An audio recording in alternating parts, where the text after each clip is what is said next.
there's a moment that changes everything. It's the moment you realize that your constant availability isn't making people value you more, it's making them value you less. The moment you understand that saying yes to everything isn't making you indispensable, it's making you invisible. And the moment you discover that the people who respect you most are the ones who had to work hardest to get your attention. Today, you're going to learn why being available all the time is the fastest way to lose respect, influence, and personal power. And more importantly, you're going to discover how strategic unavailability can completely transform your relationships, your career, and your entire life. By the time you finish listening, you'll never look at availability the same way again. Chapter 1. The availability trap. That's destroying your value. Let me tell you something that no one wants to admit. The reason people don't respect you has nothing to do with your skills, your intelligence, or your character. It has everything to do with how available you make yourself. Right now, you're probably making yourself so available that you've become background noise in other people's lives. You answer texts immediately. You say yes to every request. You drop everything when someone needs you. And you think this makes you valuable. But here's the brutal truth. The more available you are, the less valuable you become. This isn't my opinion. This is psychology. This is economics. This is human nature. When something is abundant, it loses value. When something is scarce, it becomes precious.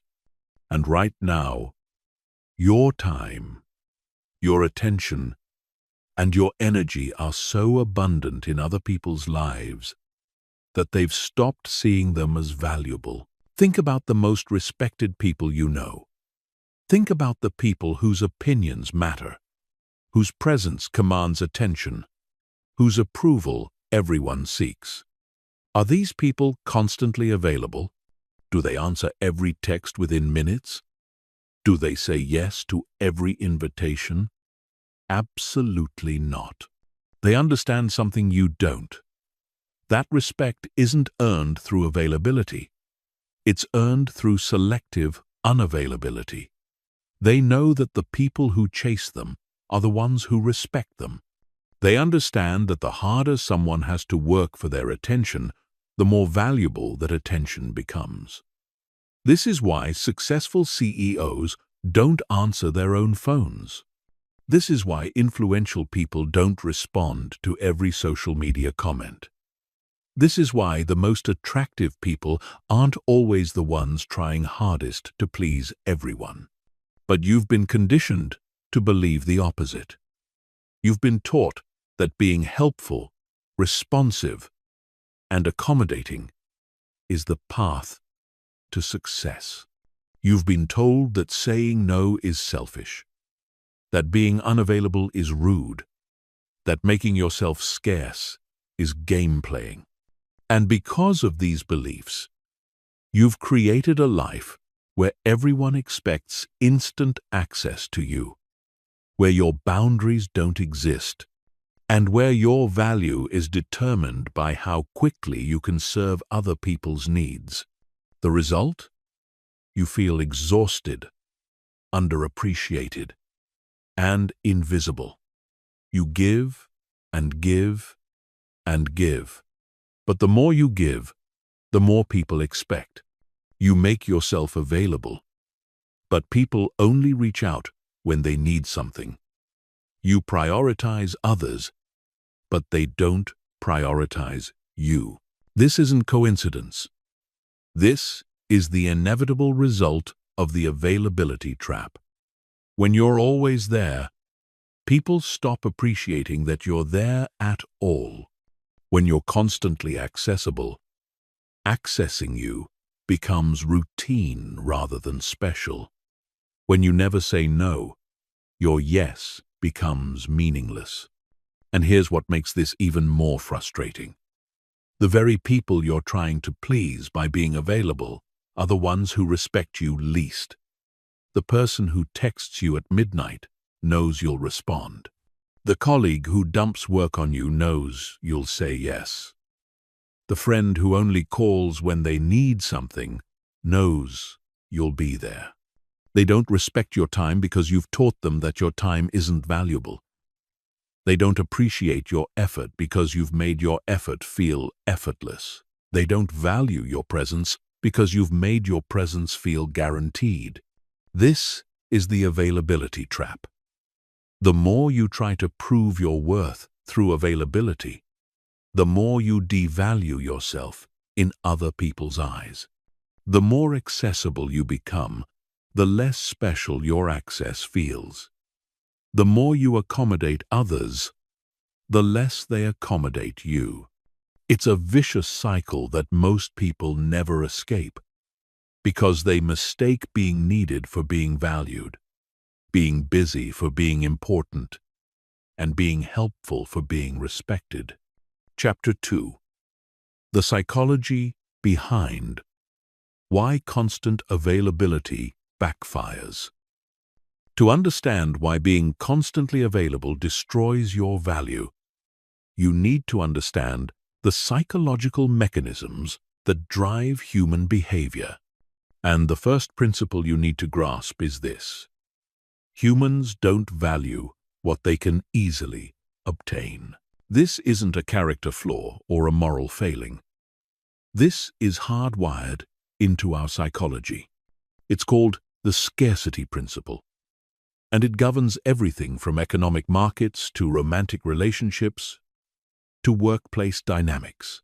When psychologists study what makes people desire something, they consistently find that perceived scarcity is one of the strongest drivers of value. The harder something is to get, the more people want it. The more limited something appears, the more precious it becomes. This is why limited edition products sell better than regular products. This is why exclusive clubs have waiting lists. This is why the most sought-after people are the ones who seem hardest to reach. But when you're constantly available, you're signaling infinite abundance. You're telling the world that your time is unlimited, your energy is endless, and your attention is free. And when something appears unlimited, free, and endless, our brains automatically categorize it as less valuable. Think about water. In most places, water is abundant and cheap, so we waste it without thinking. But in the desert, where water is scarce, every drop becomes precious. Your availability works the same way. There's another psychological principle at play: the principle of reciprocity. When you're always giving, always available, always accommodating, you create what psychologists call a reciprocity imbalance. Instead of creating gratitude, this imbalance creates discomfort in other people. They know they're getting more than they're giving. And instead of appreciating this, they start to devalue what you're providing to reduce their psychological discomfort. It's easier for their minds to believe that what you're giving isn't valuable than to feel guilty about not reciprocating. This is why people often treat their most giving friends the worst. It's why employees who always say yes get promoted less often than those who are selective about their commitments. It's why romantic partners who are always available often find themselves taken for granted. The constant availability doesn't create appreciation. It creates psychological pressure that people relieve by devaluing the source. Then there's the principle of effort justification. Humans value things more when they have to work for them. When someone has to wait for your response, navigate your schedule, or earn your attention, they automatically assign more value to the interaction. It's the same reason why fraternity hazing creates stronger bonds, why difficult video games are more engaging, and why exclusive restaurants with long wait times feel more special than empty ones. When you make yourself constantly available, you eliminate the effort required to access you. This doesn't just make you less valuable, it actually makes people enjoy interacting with you less. The psychological satisfaction of earning something is absent when that something is freely given.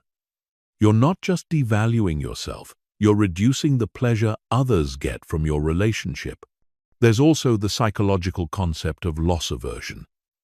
People fear losing something they have more than they desire, gaining something they don't have. When you're constantly available, people never experience the fear of losing access to you. They never have to worry that you might not be there.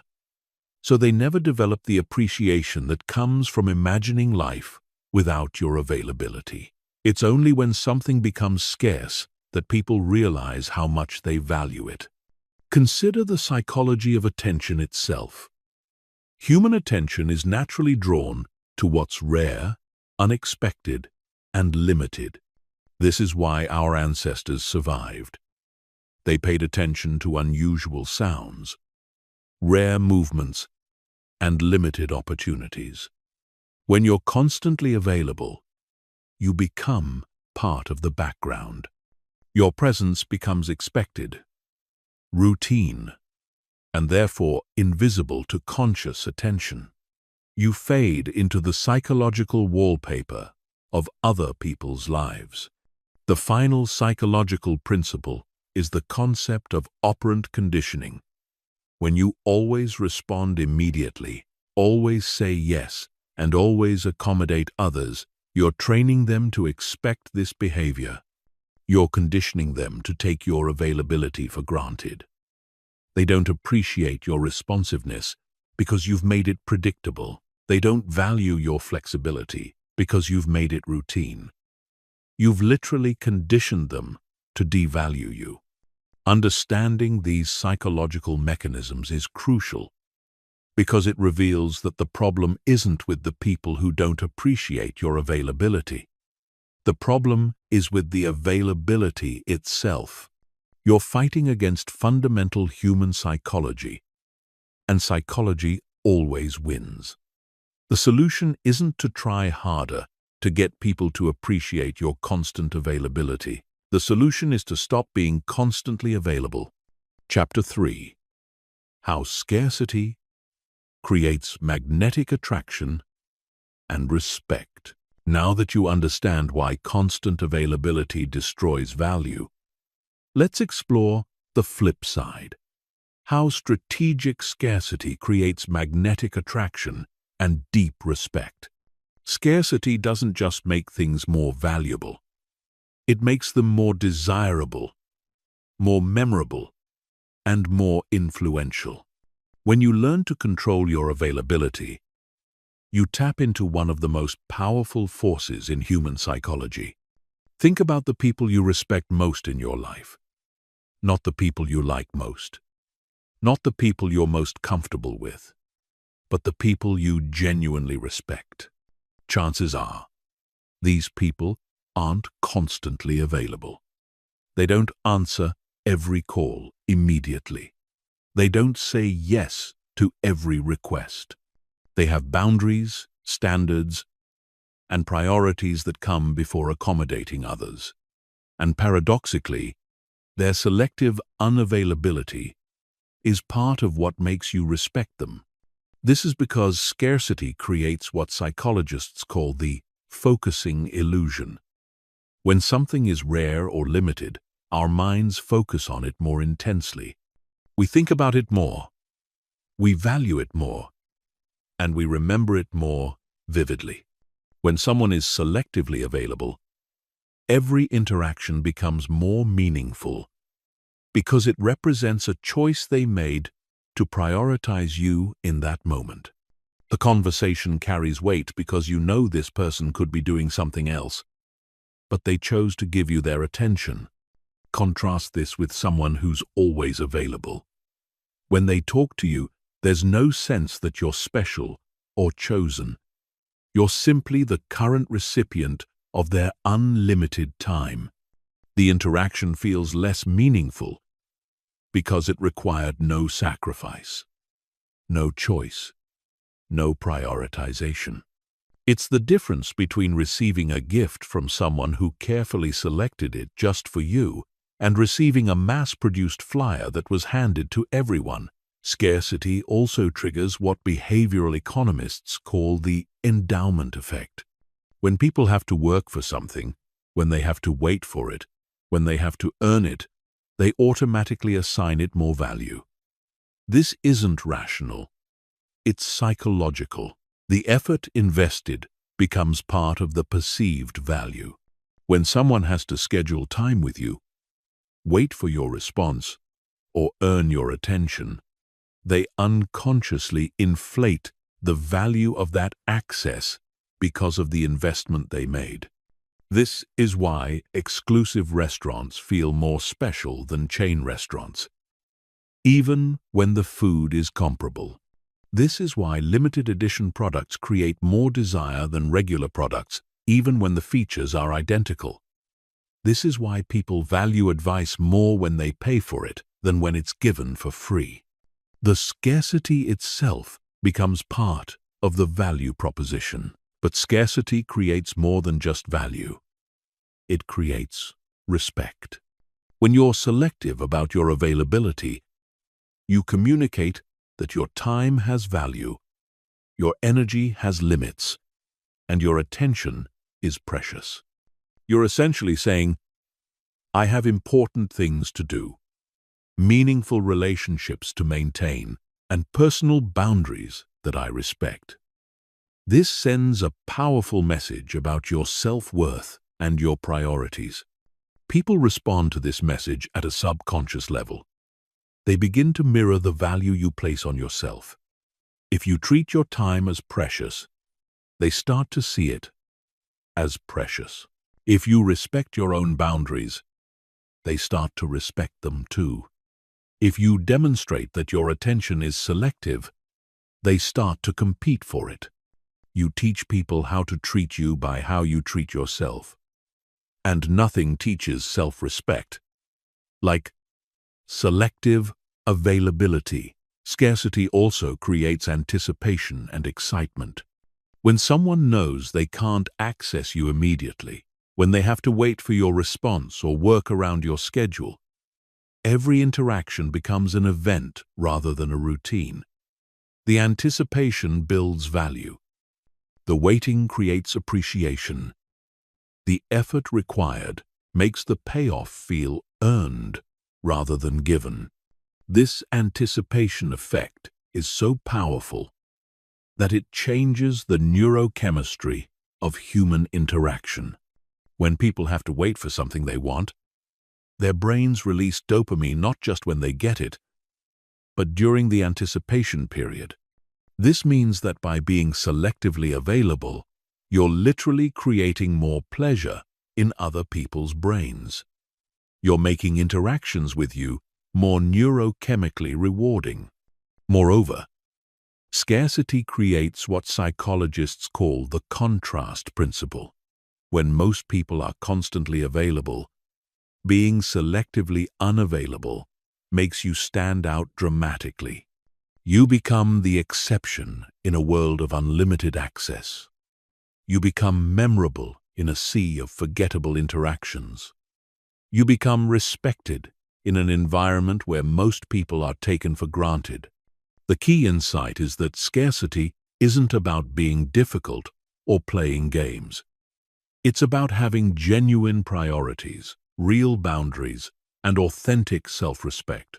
When your unavailability stems from the fact that you have important work to do, meaningful relationships to nurture, and personal goals to pursue, it communicates strength rather than manipulation.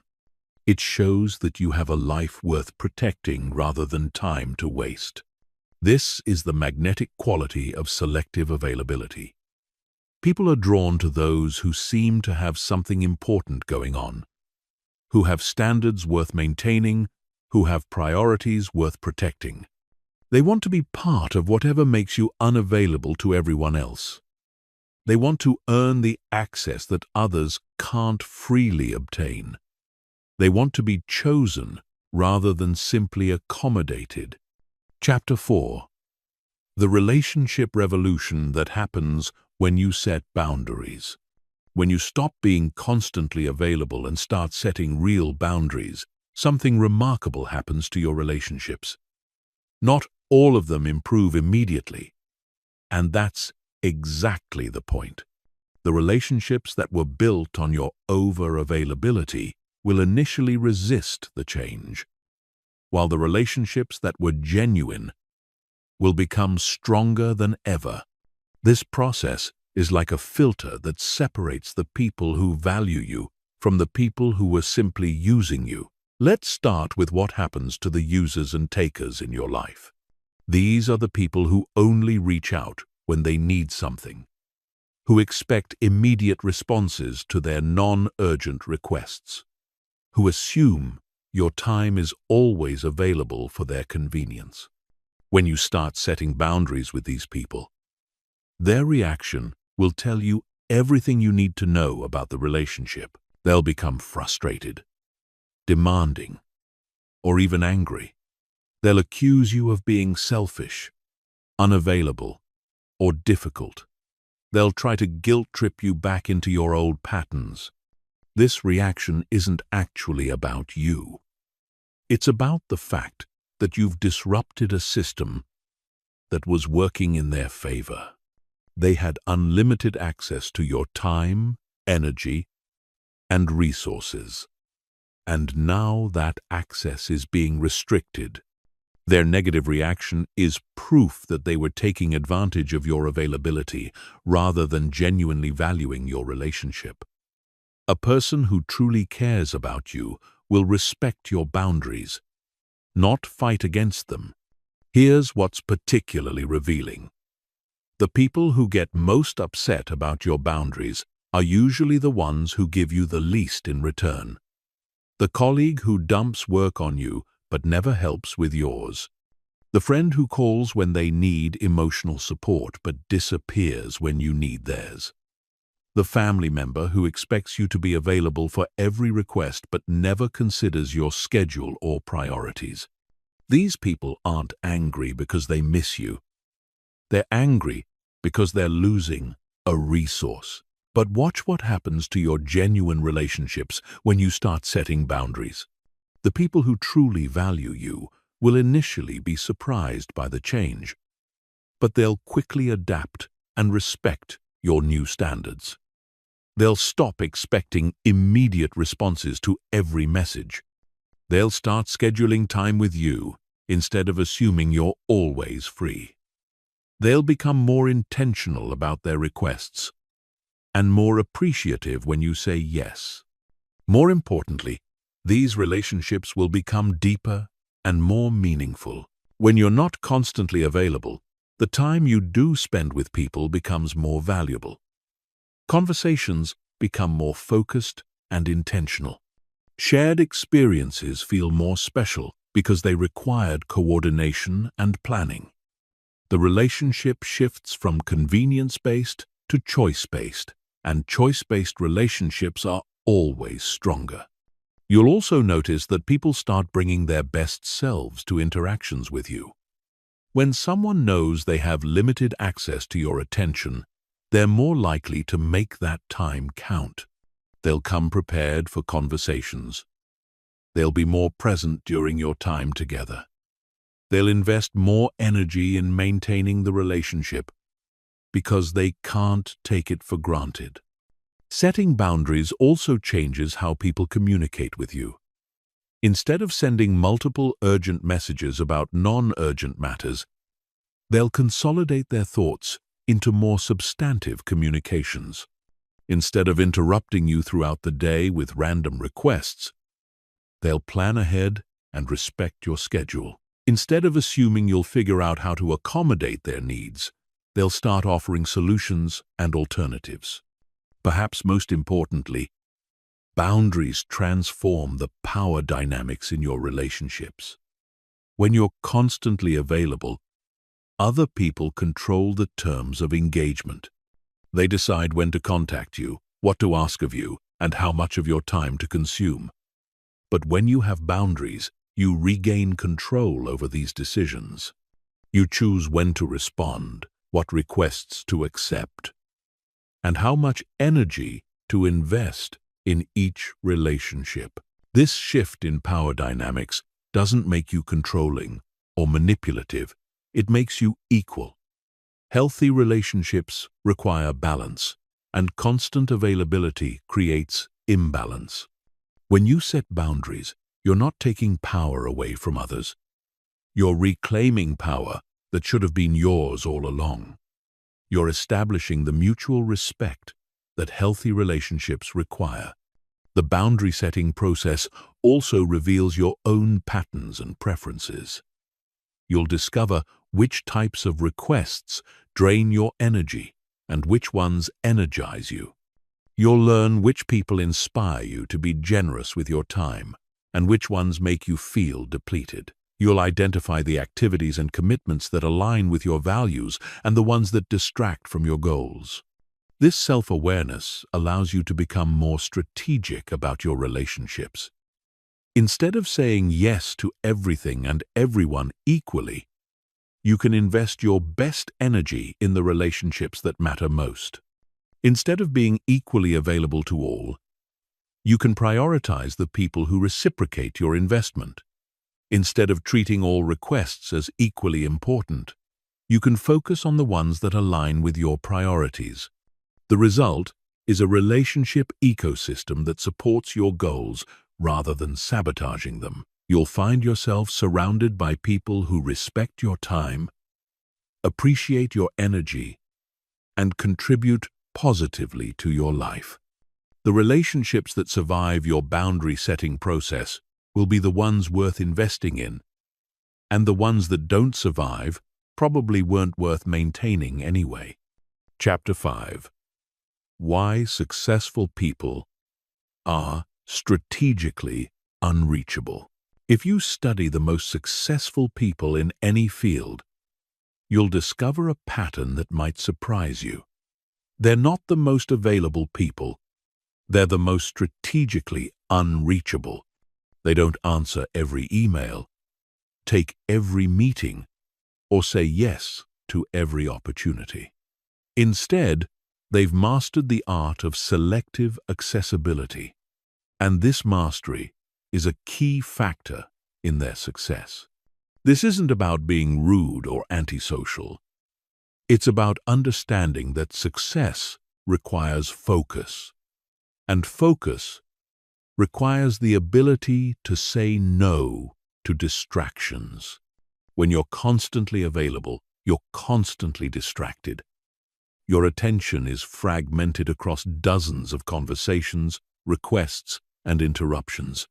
You're reactive rather than proactive, responsive rather than strategic. You spend your energy on other people's priorities instead of your own. Successful people understand that their availability is a finite resource that must be carefully allocated. They know that saying yes to everything means saying no to what matters most. They recognize that their time and attention are their most valuable assets, and they protect these assets with the same intensity that others protect their money or possessions. Consider how successful entrepreneurs manage their accessibility. They don't answer their own phones. They don't respond to emails immediately. They don't take meetings without clear agendas and defined outcomes. They delegate access management to assistants and gatekeepers. They batch communication into specific time blocks instead of allowing it to interrupt their work throughout the day. This isn't about being difficult. It's about being effective. The same principle applies to successful artists, athletes, and leaders in every field. They create barriers between themselves and constant interruption, not because they don't care about people, but because they understand that their ability to create value depends on sustained focus. They know that their best work happens during periods of deep concentration. And deep concentration is impossible when you're constantly available for interruption. But there's another dimension to strategic unreachability that's even more important. It creates what economists call signaling value. When someone is difficult to reach, it signals that their time is valuable and their attention is in demand. This signal creates a self-reinforcing cycle where perceived value becomes actual value. People assume that if someone is hard to reach, it's because they have important things to do, and many people competing for their attention. This signaling effect is so powerful that it influences how people approach the interaction before it even happens. When someone knows they have limited access to a successful person, they prepare more carefully for the interaction. They think through their questions more thoroughly. They make their communications more concise and focused. They bring their best ideas and most important concerns rather than wasting time on trivial matters. The result is that successful people have higher quality interactions. The conversations they do have are more substantive, more focused, and more valuable. They're not drowning in shallow communications because their strategic unreachability filters out everything except what's truly important. They spend their interaction time on meaningful exchanges rather than routine maintenance. Strategic unreachability also creates leverage in negotiations and business relationships. When someone is easy to reach and always available, they have little negotiating power. Their accessibility communicates that they need the interaction more than the other party does. But when someone is strategically unreachable, it suggests that they have alternatives and options. It implies that their participation in any interaction is a choice rather than a necessity. This leverage extends beyond formal business situations into every area of life. When you're strategically unreachable, people value your participation more in social situations. They appreciate your presence more in personal relationships. They respect your opinions more in group discussions.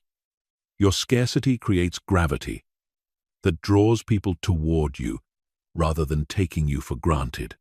Successful people also understand the compound effect of strategic unreachability.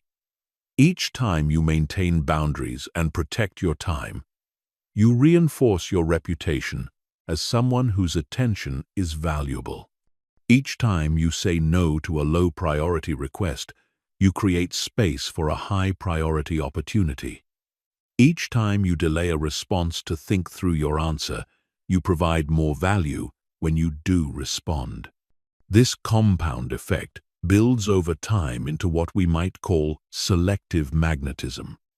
People begin to compete for your attention rather than expecting it freely. They start to offer value before making requests. They become more strategic about when and how they approach you.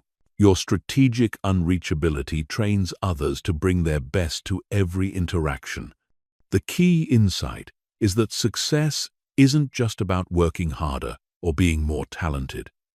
It's about being more selective about where you direct your energy and attention.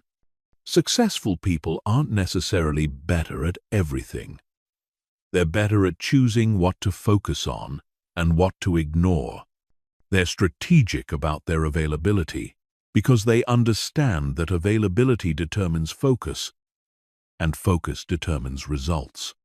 This is why the most successful people often seem to have more time rather than less. They're not busier, they're more focused.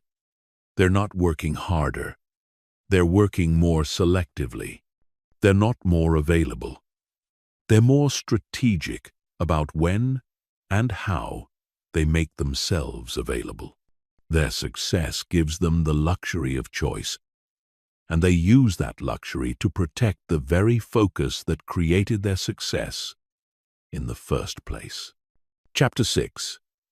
The mental shift from people pleaser to priority setter.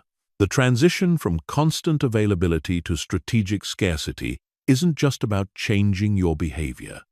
It's about fundamentally rewiring your relationship with other people's expectations and your own self-worth.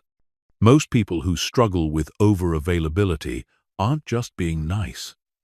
They're operating from a deep-seated belief that their value comes from how useful they are to others.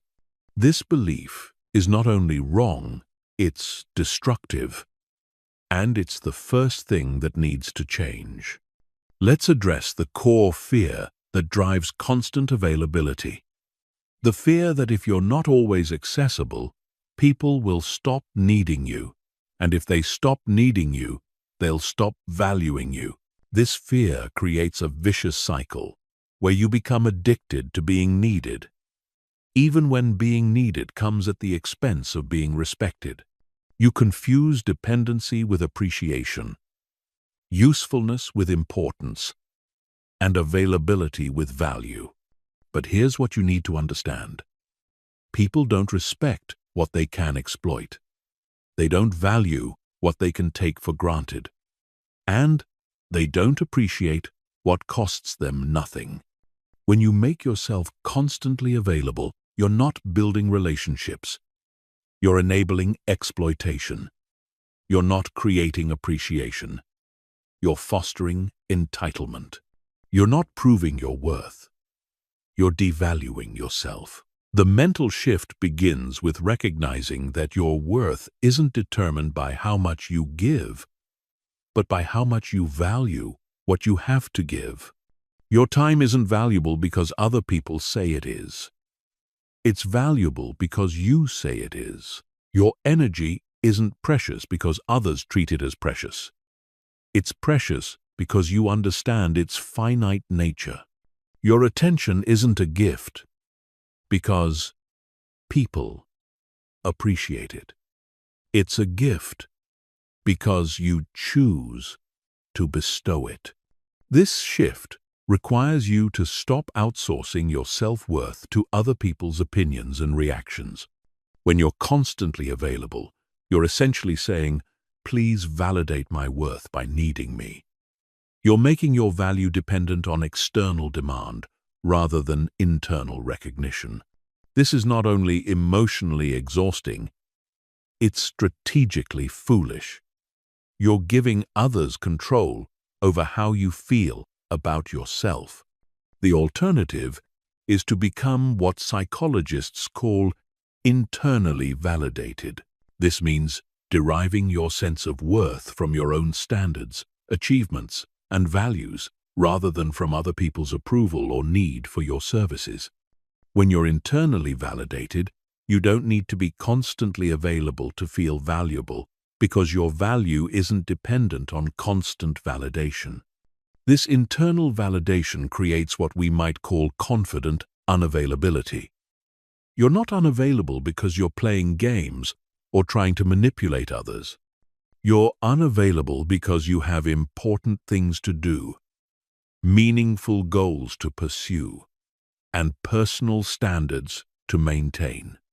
Your unavailability stems from abundance, not scarcity.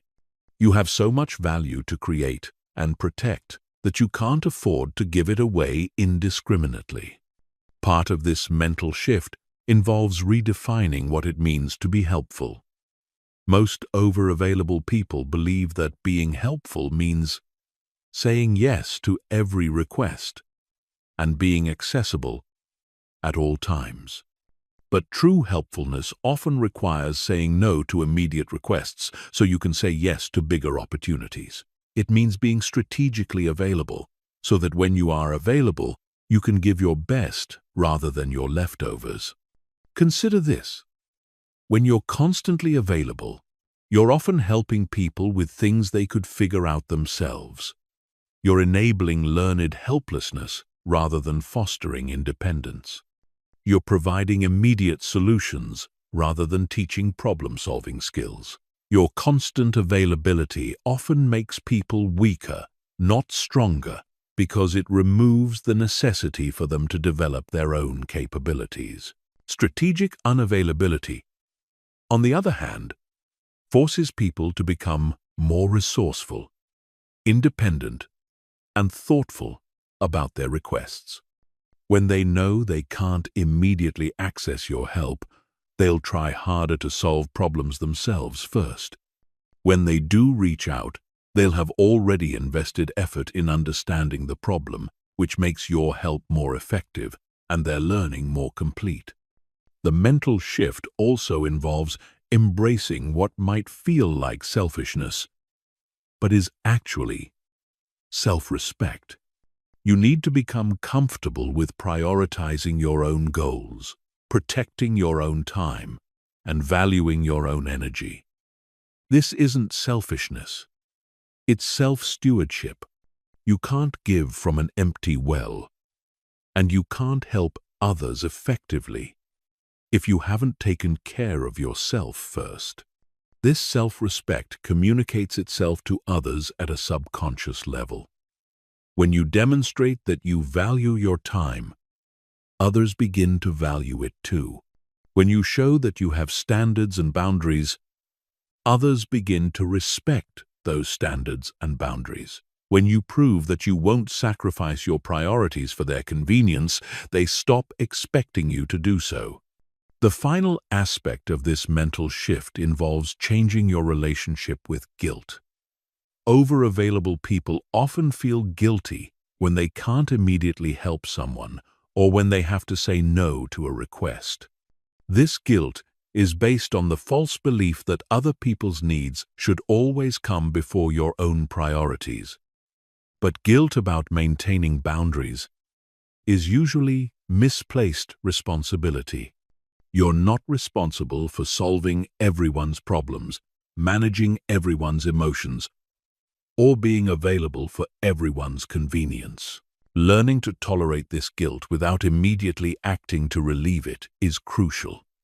The guilt will fade as you realize that people are more capable and resilient than you assumed. They can wait for your response. They can find alternative solutions. They can respect your boundaries without falling apart. Your job isn't to shield others from all inconvenience. It's to provide genuine value when you choose to engage. This mental shift from people-pleaser to priority setter is perhaps the most challenging part of the transformation, but it's also the most important. Without this internal change, any behavioral modifications will feel artificial and unsustainable. But with this shift in place, strategic unavailability becomes natural, authentic, and powerful. Chapter 7. The Art of Saying No Without Guilt or Explanation. Saying no is one of the most powerful tools in your arsenal, but most people use it terribly. They over-explain, they apologize excessively, they offer elaborate justifications, and they leave the door open for negotiation.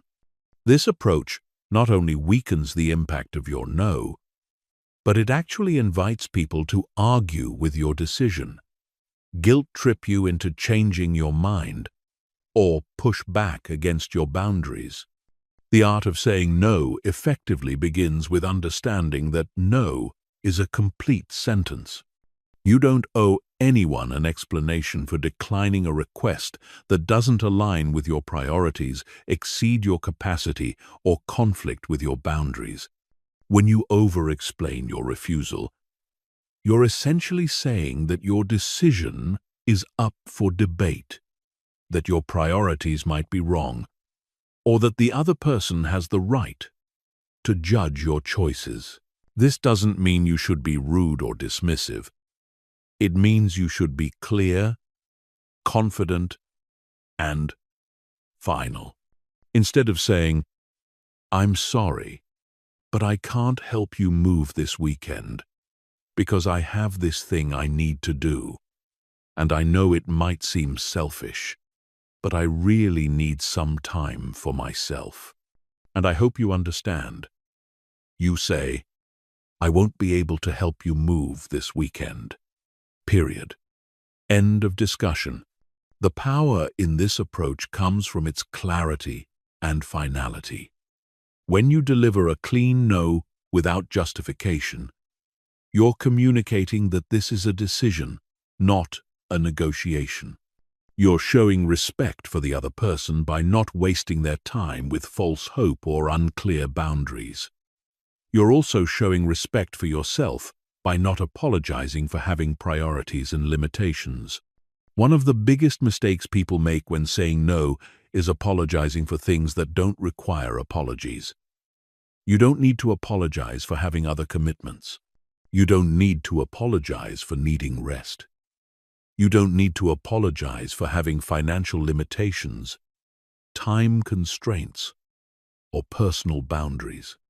These are facts of life, not character flaws that require forgiveness.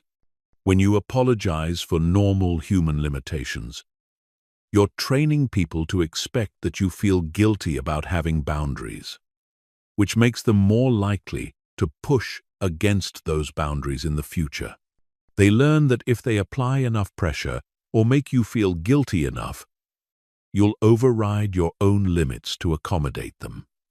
This is not a dynamic you want to create. Instead of apologizing, you can acknowledge their request and politely decline. I understand you need help with your project, but I'm not available to assist. This acknowledges that you heard them without suggesting that your unavailability is somehow wrong or unfortunate. It treats your boundaries as legitimate without implying that they're flexible or negotiable. Another critical aspect of effective refusal is timing. The faster you say no to requests that don't align with your priorities, the easier it becomes for everyone involved. When you delay saying no because you're hoping to find a way to say yes, or because you're afraid of disappointing someone, you create more problems than you solve. The person making the request continues planning around your potential participation, which makes your eventual refusal more disruptive and disappointing. Fast no's are kind no's. They give people time to find alternative solutions, make different plans, or adjust their expectations. They prevent the buildup of hope and expectation that makes eventual disappointment more painful. They also prevent you from spending mental energy on requests that you know you're going to decline anyway. The key to delivering fast no's is to check requests against your priorities immediately rather than promising to think about it when you already know the answer. If someone asks you to take on a commitment that you don't have time for, don't want to do, or can't afford, say no immediately. Don't say you'll get back to them unless you genuinely need time to check your calendar or consider the implications. You also need to resist the urge to soften your refusal with false hope or alternative offers. Don't say, "I can't do this, but maybe I could do something else," unless you actually want to do something else. Don't suggest that you might be available in the future unless you actually expect your situation to change. These hedges weaken your boundaries and create ongoing expectations that will require future no's. There will be times when people respond poorly to your refusal. They might get angry, disappointed, or pushy. They might accuse you of being selfish, unreasonable, or unhelpful. When this happens, remember that their reaction is information about their character, not about the validity of your boundaries. People who respect you will accept your no gracefully, even if they're disappointed. People who don't respect you will try to argue with, guilt trip, or manipulate you into changing your mind. These negative reactions are actually valuable because they help you identify the people in your life who see you as a resource to be exploited rather than a person to be respected. When someone can't accept your boundaries, they're revealing that they don't respect your autonomy, your judgment, or your right to make decisions about your own time and energy. The goal isn't to avoid all negative reactions to your boundaries. It's to maintain your boundaries regardless of how others react. You can acknowledge their disappointment without changing your decision. You can empathize with their situation without taking responsibility for solving it. You can remain kind and respectful while staying firm in your position. Mastering the art of saying no without guilt or explanation is liberating in ways that extend far beyond the specific requests you decline. It builds confidence in your own judgment, strengthens your sense of personal authority, and creates space for the opportunities and relationships that truly matter to you. Most importantly, it teaches others that your boundaries are real, which makes them less likely to test those boundaries in the future. Chapter 8. Dealing with pushback. When you start setting boundaries. When you begin implementing boundaries and becoming less available, you're going to face resistance. This isn't optional or avoidable. It's an inevitable part of the process. The people who have grown accustomed to unlimited access to your time, energy, and resources will not give up that access without a fight.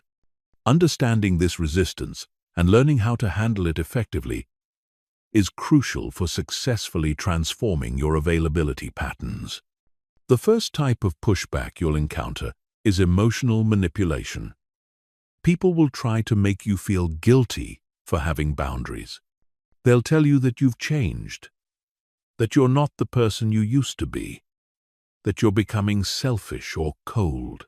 They'll remind you of times when they helped you, suggest that you owe them your availability, or imply that good people don't have the kinds of boundaries you're setting. This emotional manipulation works because it targets your deepest insecurities about setting boundaries. Most over-available people already feel guilty about saying no, and manipulators know exactly how to amplify that guilt. They'll use phrases like, "I can't believe you won't help me," or "You never used to be like this," or "I thought I could count on you." These statements are designed to make you feel like a bad person for having normal human limitations. The key to handling emotional manipulation is recognizing it for what it is: an attempt to control your behavior through induced guilt and shame. When someone tries to manipulate you emotionally, they're not actually addressing the substance of your boundary. They're trying to make you feel so bad about having the boundary that you'll abandon it to relieve the emotional discomfort. Your response to emotional manipulation should be calm, brief, and non-defensive. Don't try to justify your boundaries or prove that you're still a good person. Simply restate your position and refuse to engage with the manipulation. "I understand you're disappointed, but my decision stands." Don't apologize, don't explain, and don't allow yourself to be drawn into a debate about your character or your priorities. The second type of pushback is escalation. When gentle manipulation doesn't work, some people will increase the pressure. They'll make their requests more urgent, their needs more dramatic, or their emotional appeals more intense. They might claim that their situation is an emergency, that you're the only person who can help them, or that terrible consequences will result if you don't make yourself available. Escalation is a test of your boundary strength. The person is essentially asking, how much pressure does it take to get you to abandon your boundaries? If you give in to escalation, you're teaching them that boundaries are negotiable and that enough pressure will always overcome your limits. This encourages more escalation in the future and makes your boundaries effectively meaningless. The way to handle escalation is to remain calm and consistent, regardless of how dramatic the pressure becomes. Don't match their emotional intensity. Don't get drawn into arguments about the urgency or importance of their request. And don't feel obligated to solve problems that escalate after you've already declined to be involved. Your boundaries don't become invalid just because someone's situation becomes more dramatic. The third type of pushback is testing. Some people will probe your boundaries to see if they're real or just temporary. They'll make small requests that technically violate your boundaries but seem harmless or reasonable. They'll push deadlines, exceed agreed-upon limits, or ask for just this once exceptions. This testing behavior is designed to erode your boundaries gradually rather than challenging them directly. Testing is particularly dangerous because it can feel reasonable in the moment. The individual requests might seem small and harmless, but the cumulative effect is the complete erosion of your boundaries. If you allow testing behavior to succeed, you're communicating that your boundaries are guidelines rather than rules, and guidelines can always be negotiated or ignored. The way to handle testing is to enforce your boundaries consistently, even when violations seem minor or well-intentioned. This doesn't mean being harsh or punitive. It means being clear and consistent. If someone exceeds the response time you've established for emails, don't respond immediately just because they claim it's urgent. If someone asks for a small favor after you've established that you're not available for favors, decline just as clearly as you would decline a large request. The fourth type of pushback is replacement pressure. When you become less available to someone, they might try to make you feel responsible for finding alternative solutions to their needs. They'll ask you to recommend someone else who can help them, to connect them with resources, or to provide solutions, even if you can't provide direct assistance. While this might seem reasonable, it's often an attempt to maintain access to your time and mental energy even after you've declined to provide direct help. The key insight is that setting boundaries means you're not responsible for managing the consequences of those boundaries for other people. If someone needs help that you can't or won't provide, finding alternative solutions is their responsibility, not yours. You can choose to offer suggestions or connections if you want to, but you're not obligated to do so, and you shouldn't feel guilty if you don't. The final type of pushback is relationship threats.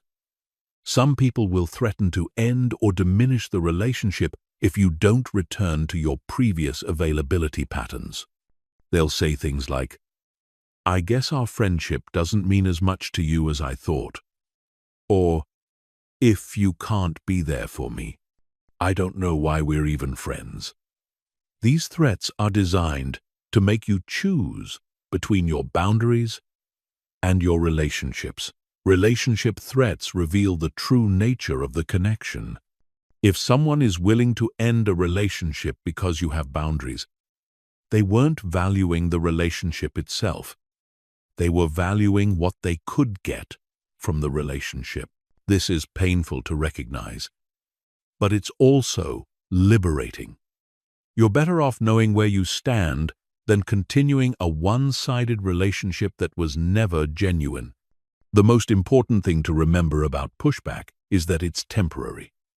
People will test your new boundaries, but if you remain consistent, they'll eventually accept the new reality. The relationships that survive your boundary-setting process will be stronger and more genuine than the ones that don't.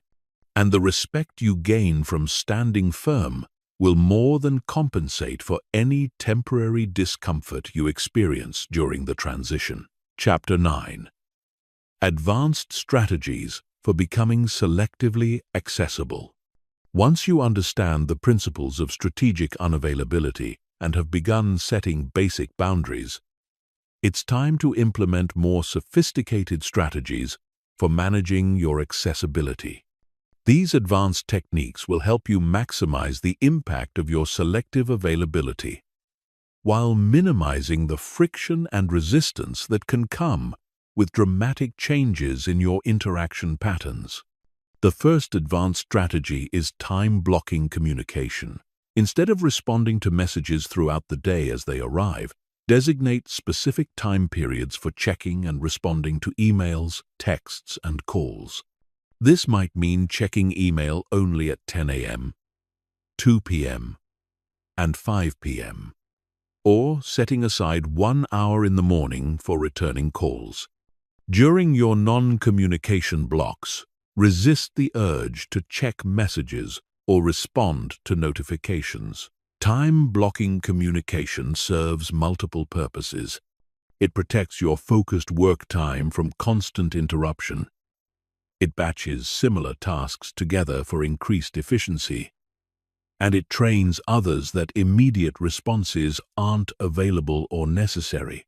When people know you don't respond to messages immediately, they stop expecting immediate responses, which reduces pressure on both sides of the interaction.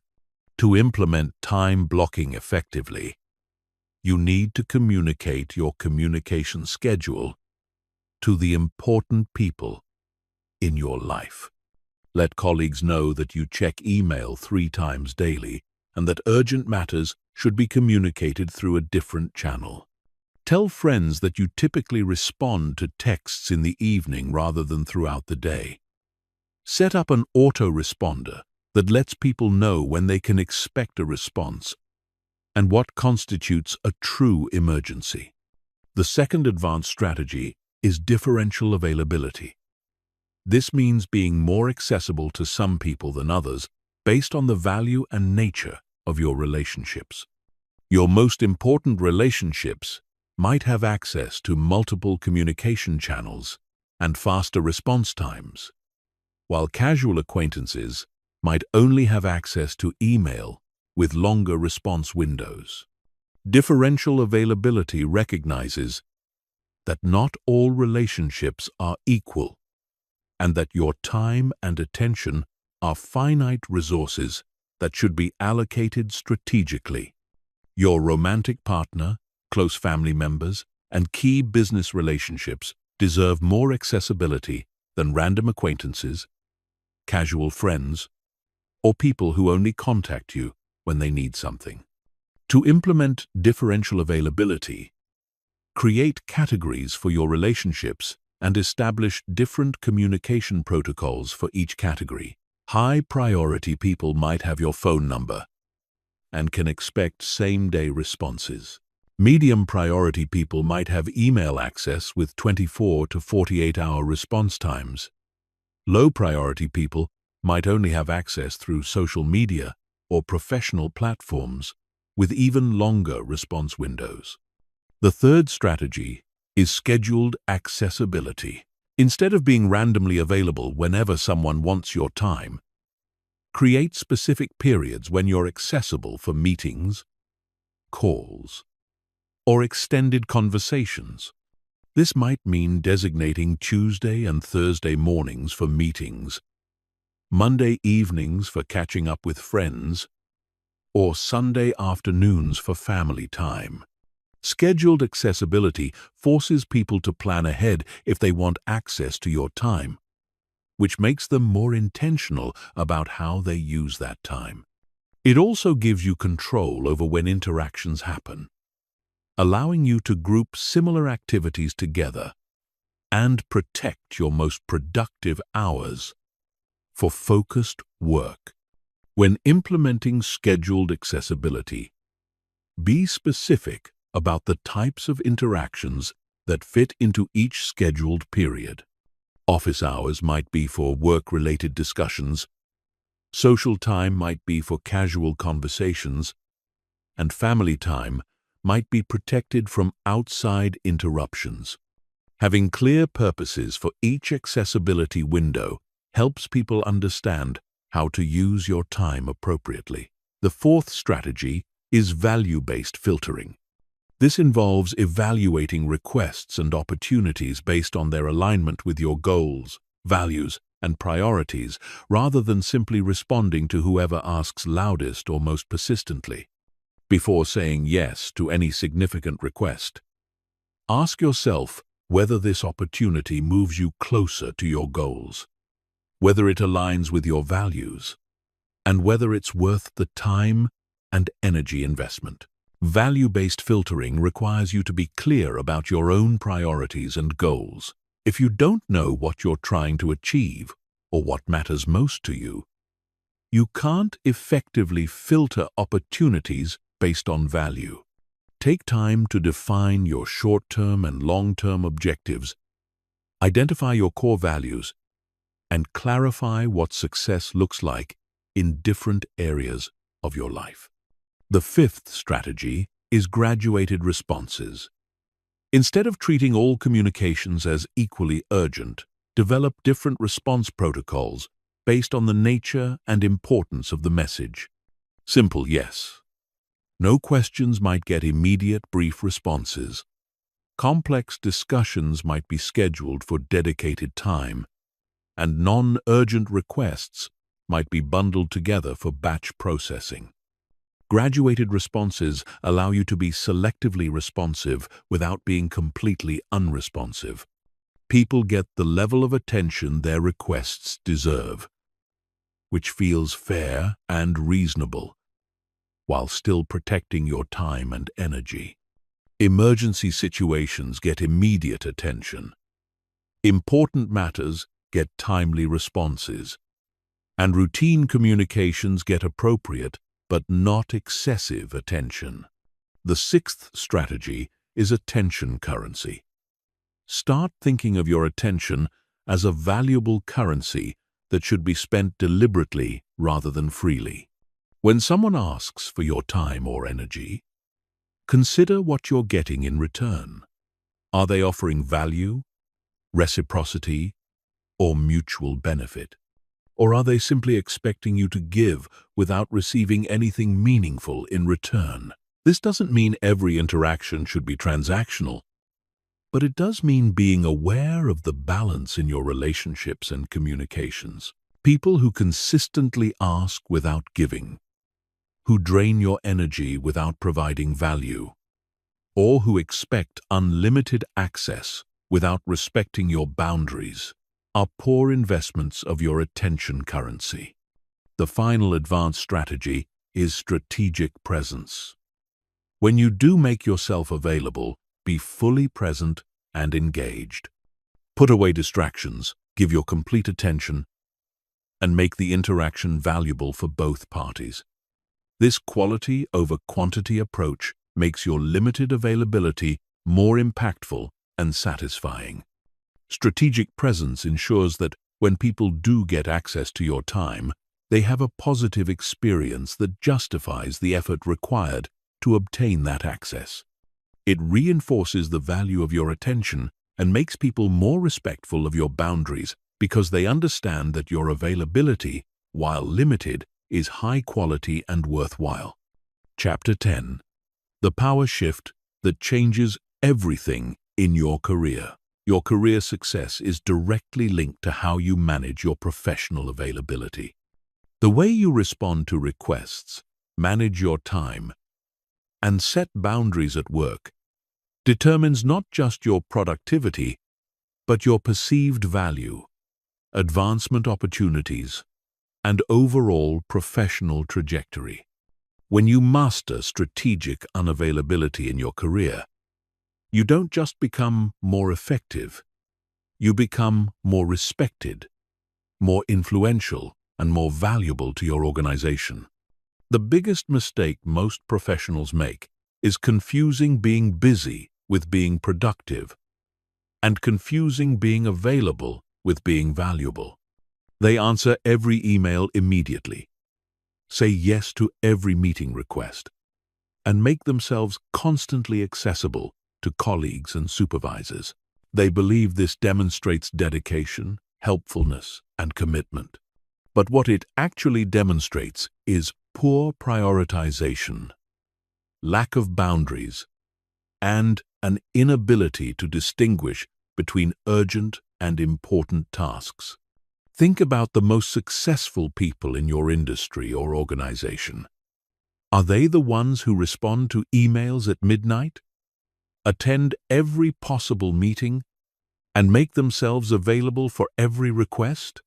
Or are they the ones who are selective about their commitments, strategic about their time allocation, and protective of their focus? The answer reveals a fundamental truth about professional success. Value comes from the results you create, not from the time you spend being accessible. When you're constantly available at work, you become what organizational psychologists call a go-to person, for all the wrong reasons. Instead of being sought out for your expertise, judgment, or strategic thinking, you become the default option for tasks that others don't want to handle. You get the overflow work, the last-minute requests, and the time-consuming projects that don't advance your career. Your availability makes you useful, but it doesn't make you valuable. Strategic unavailability in your career begins with understanding the difference between reactive and proactive work. Reactive work responds to other people's priorities, deadlines, and emergencies.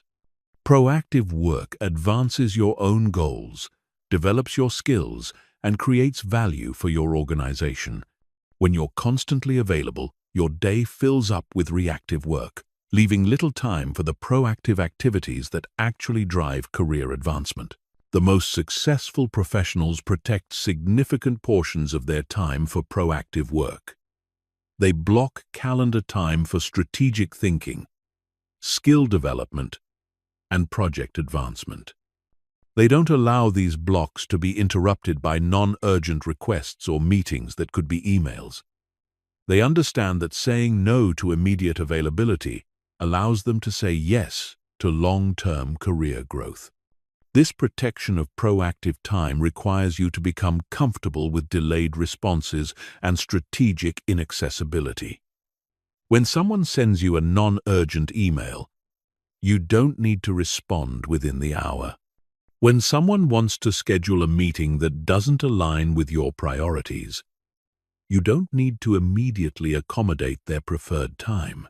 When someone has a problem that isn't actually your responsibility, you don't need to drop everything to help solve it. Setting these boundaries at work will initially create some resistance. Colleagues who are accustomed to immediate access to your time will push back when that access becomes limited.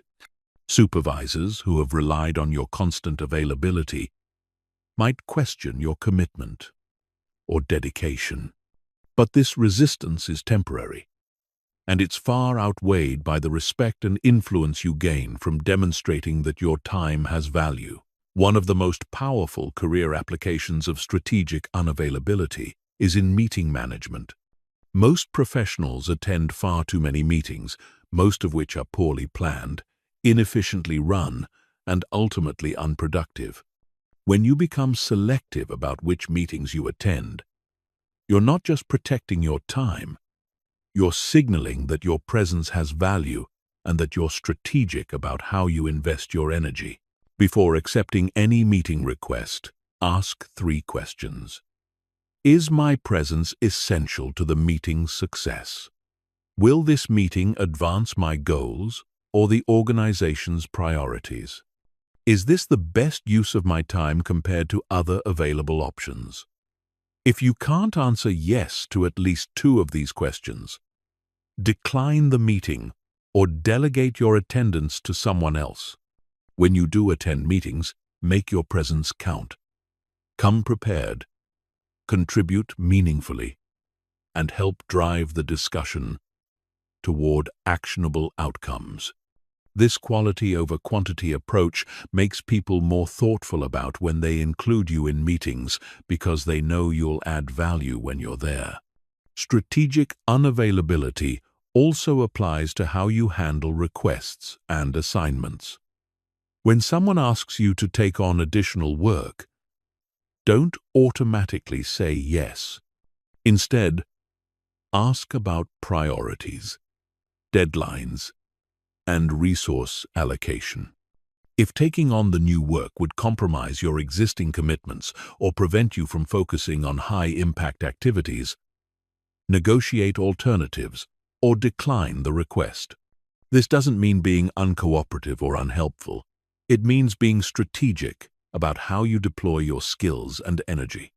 When you're selective about the projects you take on, you can invest more thoroughly in the ones you accept, delivering higher quality results that enhance your reputation and advance your career. The key insight is that career advancement comes from being known for excellence in specific areas, not from being available for everything. When you spread yourself too thin by saying yes to every request, you become a generalist who's competent at many things, but exceptional at nothing. When you focus your energy strategically, you develop deep expertise and strong results in the areas that matter most. This focus requires you to identify your highest value activities and protect time for them ruthlessly. These might include developing new skills, building key relationships, working on strategic projects, or creating innovative solutions to important problems. Whatever they are, they should take priority over routine tasks, administrative work, or requests that don't advance your goals. The transformation in your career that results from strategic unavailability is profound. You'll find that people start coming to you for more important and interesting work because they know you'll give it the attention it deserves. You'll be included in higher-level discussions because your input is seen as valuable rather than routine. You'll have more opportunities for advancement because you'll have time to pursue them and the reputation to deserve them. Most importantly, you'll gain control over your professional destiny. Instead of being reactive to whatever comes your way, you'll be proactive about creating the career you want. Instead of being available for everything, you'll be strategic about what matters. And instead of being busy without purpose, you'll be focused with intention. Chapter 11. How strategic unavailability transforms your personal life. The transformation that occurs in your personal life when you master strategic unavailability is nothing short of revolutionary. Your friendships become deeper and more meaningful. Your romantic relationships become more passionate and respectful. Your family dynamics shift from exploitation to appreciation. And perhaps most importantly, you reclaim your personal time and energy for the activities, goals, and relationships that truly matter to you. Let's start with friendships, because this is where the change is often most dramatic and revealing. When you stop being constantly available to friends, you quickly discover which friendships were built on genuine connection and which were built on convenience. The friends who only contacted you when they needed something, who expected you to be available for their drama, but were never there for your important moments, who took your time and energy for granted, will often fade away when you set boundaries. This isn't a loss, it's a liberation. These weren't real friendships anyway. They were one-sided relationships where you were providing emotional labor, practical help, and constant availability in exchange for the illusion of connection. When you stop providing unlimited access to your time and energy, these pseudo-friends reveal their true nature by disappearing or becoming hostile about your new boundaries. But the friends who truly value you will respond differently.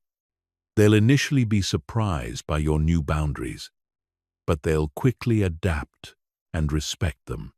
They'll stop expecting immediate responses to every text. They'll start planning social activities in advance. Instead of assuming you're always free, they'll become more intentional about your time together and more appreciative when you do spend time with them. More importantly, these genuine friendships will become deeper and more satisfying. When you're not constantly available, the time you do spend with friends becomes more precious and focused. Instead of scattered, interrupted conversations. You'll have meaningful exchanges. Instead of being the default option for every social activity, you'll be chosen for experiences that matter. Instead of feeling drained by one-sided relationships, you'll feel energized by mutual appreciation and respect.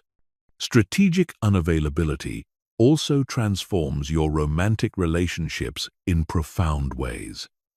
If you're single, it makes you far more attractive to potential partners. People are naturally drawn to those who seem to have rich, full lives that can't be easily accessed or controlled. When you're not constantly available, you communicate that you have standards, priorities, and a sense of self-worth that goes beyond any individual relationship. This creates what psychologists call pre-selection value. When someone has to work to get your attention, when they have to earn your time, when they have to compete with your other priorities, they automatically assign more value to the relationship. You become a prize to be won rather than a resource to be consumed. The effort required to access you becomes part of your appeal. If you're already in a relationship, strategic unavailability can revitalize dynamics that may have become stagnant or taken for granted. When you stop being constantly available to your partner, when you maintain your own interests and friendships, when you preserve time for your personal goals, you become more interesting and attractive. You bring fresh energy and experiences to the relationship. Instead of making the relationship your entire world, this doesn't mean being distant or unavailable to your partner. It means maintaining the individual identity and personal boundaries that made you attractive in the first place. It means not dropping everything for every request, not sacrificing all your personal time for couple time, and not losing yourself in the relationship. Paradoxically, this strategic unavailability often makes partners more attentive, appreciative, and invested in the relationship. Family relationships are often where strategic unavailability faces the strongest resistance, because family members are the most likely to feel entitled to unlimited access to your time and energy. They'll use guilt, obligation, and emotional manipulation to try to maintain their previous level of access to your availability. They'll remind you of family loyalty, childhood dynamics, or past favors to try to override your new boundaries. But family boundaries are often the most important ones to establish, because family relationships can be the most draining and exploitative if left unchecked. The family member who calls every day with drama, who expects you to drop everything for their emergencies, who guilt-trips you into saying yes to every request can consume enormous amounts of your time and energy if you let them. When you set boundaries with family members, you're not rejecting the relationship. You're making it healthier and more sustainable. You're teaching them that you're a person with your own life, priorities, and limitations, not just a resource for their convenience. The family members who truly care about you will ultimately respect these boundaries, even if they initially resist them. Strategic unavailability also transforms your relationship with yourself and your personal time. When you stop giving your time away indiscriminately, you suddenly have space for the activities, interests, and goals that make life meaningful. You can pursue hobbies that energize you, work on projects that matter to you, and invest in personal growth that makes you more interesting and capable. This reclaimed time often reveals interests and capabilities that were dormant while you were constantly available to others.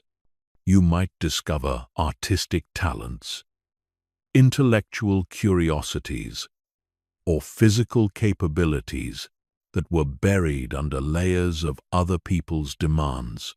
You might reconnect with dreams and goals that were forgotten in the chaos of constant availability. The personal transformation that results from strategic unavailability creates a positive feedback loop. As you become more interesting, capable, and self-directed, you become more attractive to others. As you demonstrate self-respect and personal boundaries, others begin to treat you with more respect. As you invest in your own growth and goals, you become someone worth knowing and spending time with. This transformation also changes how you view and approach new relationships. Instead of desperately seeking approval and validation from others, you become selective about who you allow into your life. Instead of saying yes to every social opportunity, you choose the activities and people that align with your values and goals. Instead of being needy and available, you become choosy and valuable. The ultimate result is a personal life that reflects your priorities, supports your goals, and energizes you rather than draining you. Your relationships become sources of mutual enrichment rather than one-sided exploitation. Your time becomes your own to invest in what matters most to you, and your sense of self-worth becomes internally generated rather than dependent on other people's approval or need for your services. This personal transformation is perhaps the most rewarding aspect of mastering strategic unavailability, because it affects every area of your life.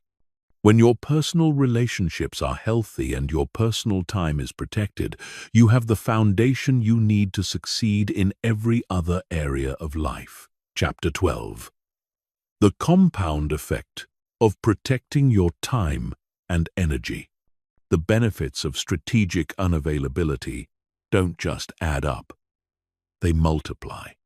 Every boundary you maintain, every no you deliver, every moment you protect your time and energy creates compound returns that grow exponentially over time.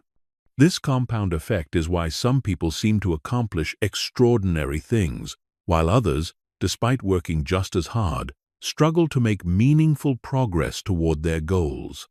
Think of your time and energy as investment capital. When you're constantly available, you're essentially giving away this capital for free, with no expectation of return. You're making countless micro-investments in other people's priorities, emergencies, and convenience. But you're not accumulating any compound returns for yourself. At the end of each day, week, or year, you have little to show for all the time and energy you've expended. But when you become strategically unavailable, you start investing your time and energy in activities and relationships that generate returns. You focus on developing skills that increase your capabilities. You invest in relationships that are mutually beneficial. You work on projects that build toward larger goals. Each of these investments generates returns that can be reinvested, creating a compound effect that accelerates your progress. The first area where you'll notice compound returns is in skill development. When you protect time for learning and practice, instead of giving it away to constant interruptions and requests, you develop expertise faster and more thoroughly. The skills you build in year 1 become the foundation for more advanced capabilities in year 2. The knowledge you accumulate compounds, making future learning easier and more effective. This compound learning effect is why successful people often seem to acquire new skills and knowledge at an accelerating pace. It's not that they're necessarily smarter or more talented. It's that they've protected their learning time from the constant demands that prevent most people from developing deep expertise in anything. They understand that saying no to immediate requests allows them to say yes to long-term capability building. The compound effect also applies to relationships and networking. When you're selective about your social and professional interactions, you can invest more deeply in the relationships that matter most. These deeper relationships generate more opportunities referrals, and collaborations than dozens of shallow connections ever could.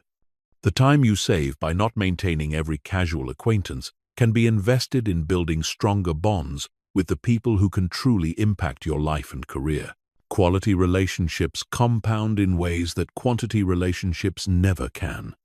A single strong relationship can lead to multiple opportunities, introductions to other valuable connections, and ongoing collaboration that generates results for years. But these compound relationship returns only happen when you invest the time and energy needed to build real depth and mutual value. Strategic unavailability also creates compound returns in terms of reputation and influence. Each time you demonstrate that your time is valuable, that your attention is selective, and that your commitments are meaningful, you build a reputation for being someone worth knowing and working with.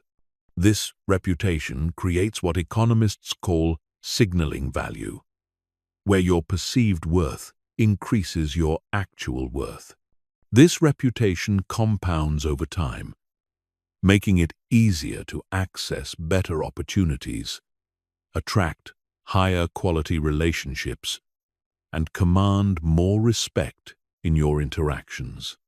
People begin to compete for your attention rather than taking it for granted. They bring better opportunities to you rather than expecting you to be grateful for whatever they offer. They treat your input as valuable rather than routine. The compound effect is particularly powerful in creative and entrepreneurial endeavors. When you protect large blocks of uninterrupted time for deep work, you can tackle complex projects that require sustained focus and creativity. These projects often generate disproportionate returns compared to the scattered, reactive work that fills most people's days. A single creative project completed during protected time might generate more value than dozens of small tasks completed while constantly interrupted. A business idea developed during focused thinking time might create more wealth than years of reactive busyness. A skill mastered during dedicated practice time might open career opportunities that were previously impossible. This is why the most successful creators, entrepreneurs, and leaders are often obsessive about protecting their time and attention. They understand that their biggest breakthroughs and most valuable contributions come from sustained focus on important projects, not from being constantly available for everyone else's priorities. The compound effect also applies to personal well-being and life satisfaction.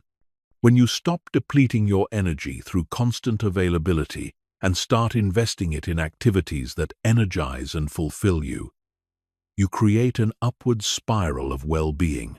You have more energy for the things that matter to you, which makes you more capable and motivated, which leads to better results and more satisfaction.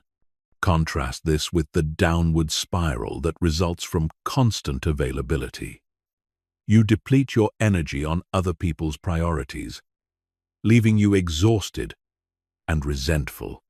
You make little progress on your own goals, which makes you feel unsuccessful and unfulfilled.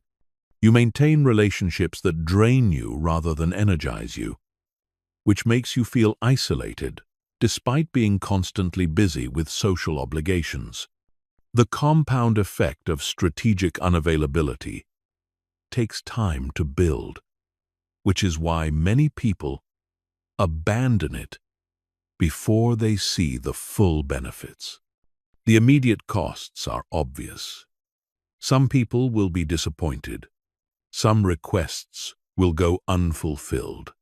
Some opportunities will be missed. But the long-term benefits are exponential. Better relationships, higher achievement, greater satisfaction, and more control over your life's direction. Understanding this compound effect is crucial for maintaining strategic unavailability during the difficult transition period. When you're tempted to return to old patterns of constant availability, remember that you're not just choosing between saying yes or no to a single request. You're choosing between two completely different life trajectories. One where your time and energy are constantly dispersed without generating compound returns, and one where they're strategically invested to create exponential improvements in every area of your life. The key insight is that time and energy are finite resources that must be invested wisely to generate maximum returns. Strategic unavailability isn't about being difficult or antisocial. It's about being strategic with your most precious resources so that they compound into a life of greater capability, influence, satisfaction, and success. Chapter 13. The common mistakes that sabotage your boundary setting efforts. Even when people understand the importance of strategic unavailability and commit to setting boundaries, they often make critical mistakes that undermine their efforts. These mistakes are so common and so destructive that they deserve careful examination. Learning to recognize and avoid these pitfalls is essential for successfully transforming your availability patterns and maintaining the boundaries that protect your time and energy. The first major mistake is inconsistent boundary enforcement. People set boundaries with good intentions, but then make exceptions so frequently that the boundaries become meaningless. They say they won't respond to emails after 8 p.m., but then answer just this one urgent message. They establish that Sundays are for personal time, but then agree to just this one small favor. They decide they won't attend unnecessary meetings, but then attend one because it might be important. Each exception you make doesn't just affect that specific situation. It trains people to expect that your boundaries are negotiable. When you enforce a boundary 9 times but make an exception on the 10th, people learn that enough pressure, the right circumstances, or the perfect guilt trip can override your limits. This encourages them to push against your boundaries more aggressively and more frequently. Consistent boundary enforcement requires you to treat your boundaries as rules rather than guidelines. Rules have clear consequences that are applied every time they're violated, regardless of the circumstances or who's involved. Guidelines, on the other hand, are suggestions that can be bent or ignored when it seems convenient or reasonable. The second mistake is over-explaining your boundaries. When people challenge your boundaries, there's a natural temptation to justify your position with elaborate explanations. You want to help them understand that your boundaries are reasonable, that you're not being arbitrary or selfish, and that you have legitimate reasons for your limits. But over-explanation actually weakens your boundaries by suggesting that they're up for debate. When you explain your boundaries extensively, you're implicitly saying that your boundaries are only valid if the other person agrees with your reasoning. You're making your boundaries dependent on their approval rather than your own judgment. This opens the door for them to argue with your reasoning, challenge your priorities, or pressure you to make exceptions based on their assessment of your situation. Effective boundaries are stated simply and enforced consistently without extensive justification. I don't check emails after 8 p.m. is a boundary. I don't check emails after 8 p.m. because I need time to unwind and spend with my family, and I find that work emails stress me out, and I read that it's important to have work-life balance, and I hope you understand, is an invitation to negotiate. The third mistake is boundary creep, where you gradually allow small violations that eventually erode your boundaries completely. Someone asks you to respond to just one quick email during your protected time. Someone requests just 5 minutes of your attention during your focused work period. Someone wants just a small favor after you've established that you're not available for favors. These small violations seem harmless individually, but they compound into complete boundary collapse. The person who gets 5 minutes of your time will soon want 10 minutes, then 15, then an hour. The one quick email becomes a rapid-fire exchange that consumes your entire evening. The small favor becomes the first in a series of increasingly large requests. Boundary creep is particularly dangerous because it happens gradually, making it easy to rationalize each individual violation as reasonable or harmless. You don't notice that your boundaries have disappeared until you're back to your old patterns of constant availability and energy depletion. The fourth mistake is emotional boundary enforcement. When people violate your boundaries, there's often an emotional reaction: frustration, anger, resentment, or hurt.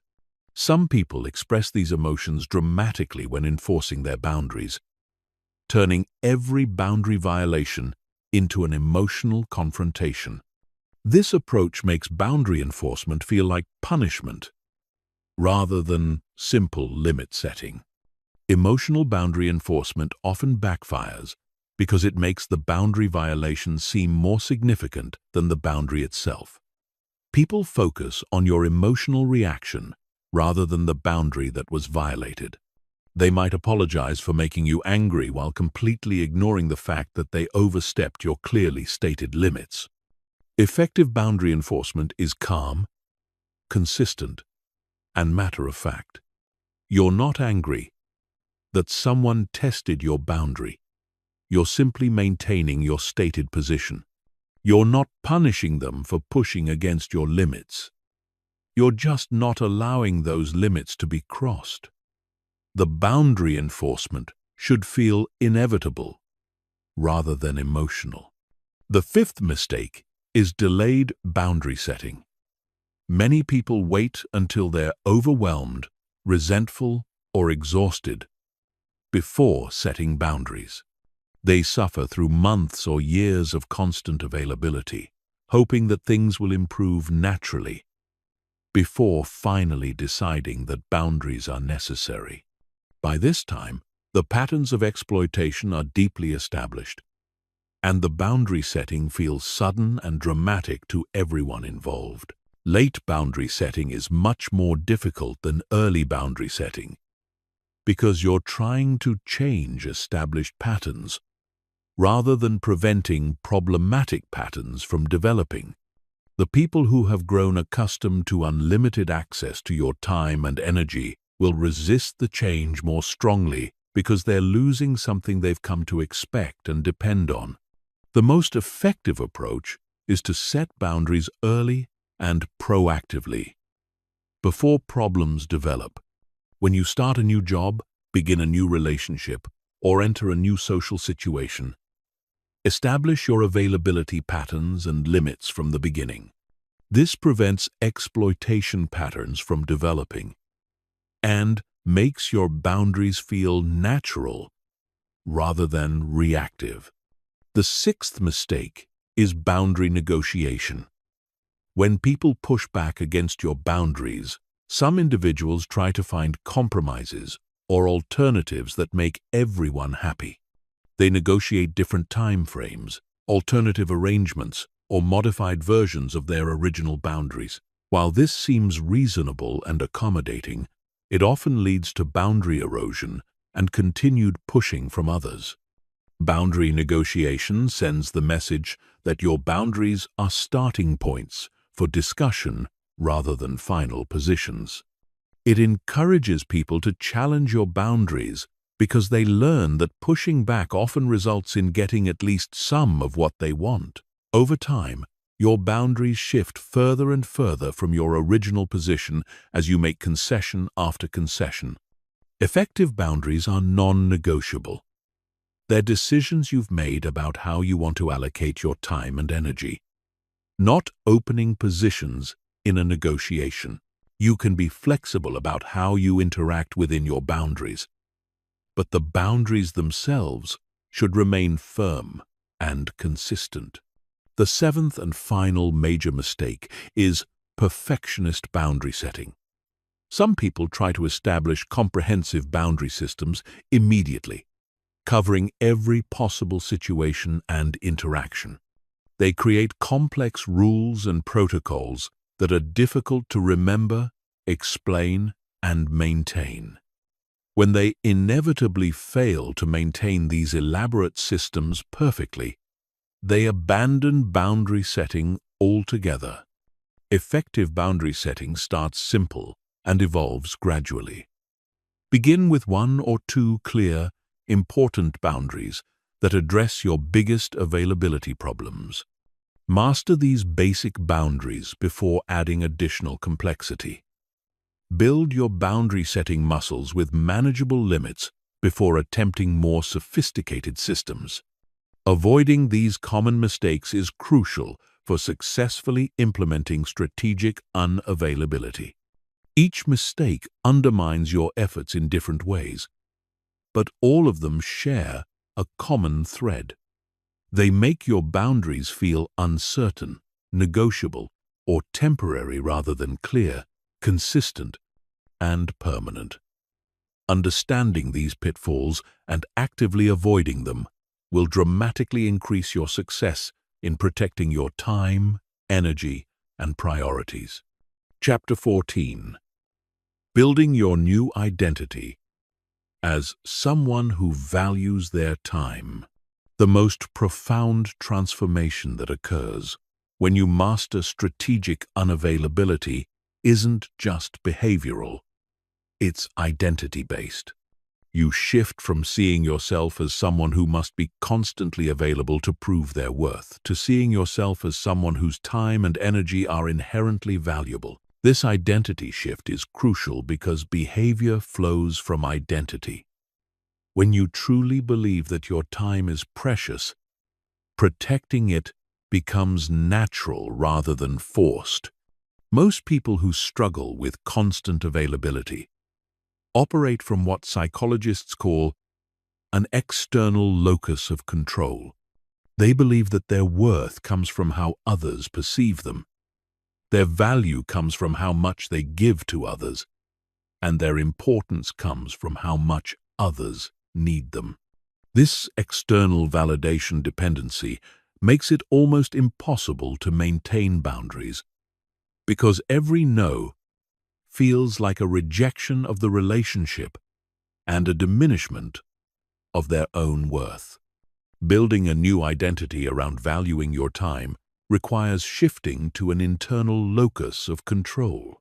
This means recognizing that your worth is inherent, your value is self-determined, and your importance comes from your own standards and achievements, rather than from other people's approval or dependency. This internal validation makes boundary setting feel like self-respect rather than selfishness. The first step in this identity transformation is developing what we might call time consciousness. This means becoming acutely aware of how you spend your time and what that time could otherwise be used for. Most people are unconscious about their time allocation. They say yes to requests without considering the opportunity cost. They spend hours on activities that don't align with their goals without recognizing the trade-offs they're making. Time consciousness involves recognizing that every yes to one thing is a no to something else. When you agree to attend an unnecessary meeting, you're saying no to focused work on an important project. When you spend an hour listening to someone complain about problems they don't want to solve, you're saying no to an hour of personal development or relationship building with people who energize you. Developing this consciousness makes the cost of constant availability painfully obvious. You begin to see how much potential you're sacrificing every time you make yourself indiscriminately available. You start to feel the weight of all the opportunities you're missing, the goals you're not pursuing, and the experiences you're not having, because your time is constantly consumed by other people's priorities. The second aspect of identity transformation is developing what successful people call time sovereignty. This means recognizing that you are the ultimate authority over how your time is used. You don't need permission to protect your time. You don't need justification for having priorities. You don't need approval for setting boundaries. Your time belongs to you, and you have not just the right, but the responsibility to use it wisely. Time sovereignty requires you to stop apologizing for normal human limitations. You don't need to apologize for not being available 24/7. You don't need to feel guilty for having other priorities. You don't need to justify why you can't do everything for everyone. These limitations aren't character flaws. They're the natural constraints that force you to make choices about what matters most. This sovereignty also means taking responsibility for the consequences of your availability patterns. If you're constantly exhausted, overwhelmed, and behind on your own goals, those aren't things that are happening to you. They're the results of choices you're making about how to allocate your time and energy. Taking ownership of these outcomes is empowering because it means you have the power to change them. The third element of identity transformation is developing high-value thinking. This means consistently asking yourself whether activities, requests, and opportunities align with your highest priorities and best uses of time. High-value thinking doesn't mean being selfish or antisocial. It means being strategic about where you invest your finite resources. People with high-value thinking approach requests differently. Instead of automatically saying yes and figuring out the logistics later, they evaluate whether the request deserves their time investment. They consider not just whether they can do something, but whether they should do it given their other priorities and opportunities. This evaluation process becomes automatic over time. You develop internal filters that quickly assess whether opportunities are worth your investment. You become skilled at identifying requests that would drain your energy without providing meaningful value to you or the other person. You learn to distinguish between activities that advance your goals and activities that simply consume your time. The fourth aspect of this identity shift is embracing what we might call selective excellence. Instead of trying to be good at everything and available for everyone, you focus on being exceptional in the areas that matter most to you. This requires saying no to many good opportunities so you can say yes to the best ones.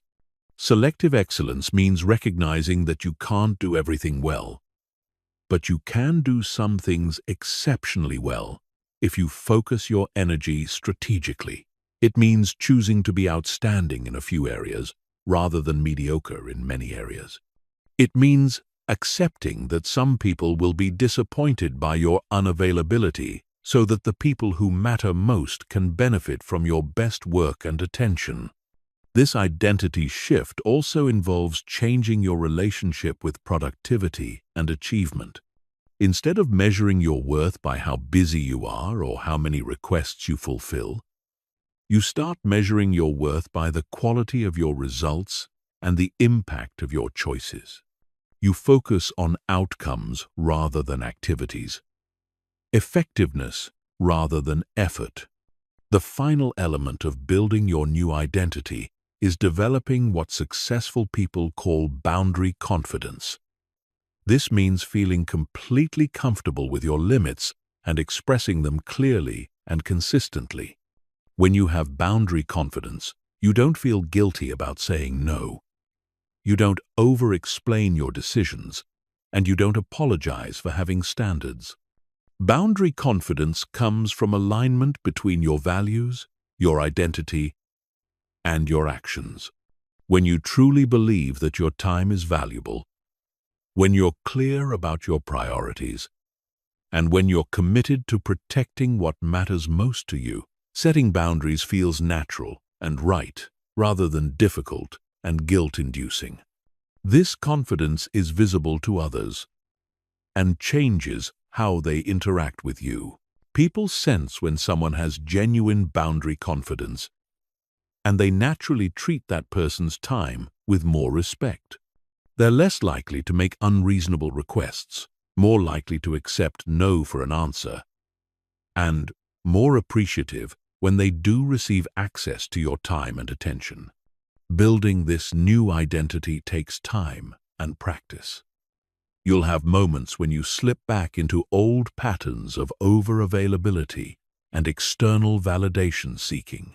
But each time you choose to protect your time, each boundary you maintain, and each time you prioritize your own goals, you strengthen this new identity. Over time, valuing your time becomes so natural that constant availability seems absurd rather than noble. The ultimate goal is to reach a point where protecting your time feels like self-respect rather than selfishness, where saying no feels like good judgment rather than unkindness, and where your availability is seen by others as a privilege to be earned rather than a right to be assumed. When you reach this point, strategic unavailability isn't something you have to work to maintain. It's simply who you are. Chapter 15.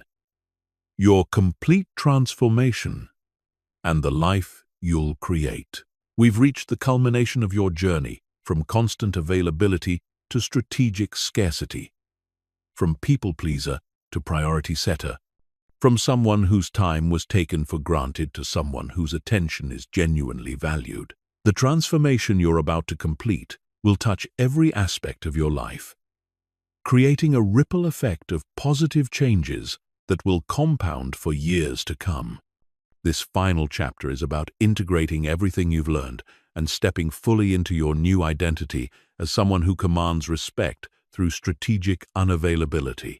The first thing to understand about your complete transformation is that it's not just about changing how you respond to other people's requests. It's about fundamentally altering the dynamic of how people approach you in the first place.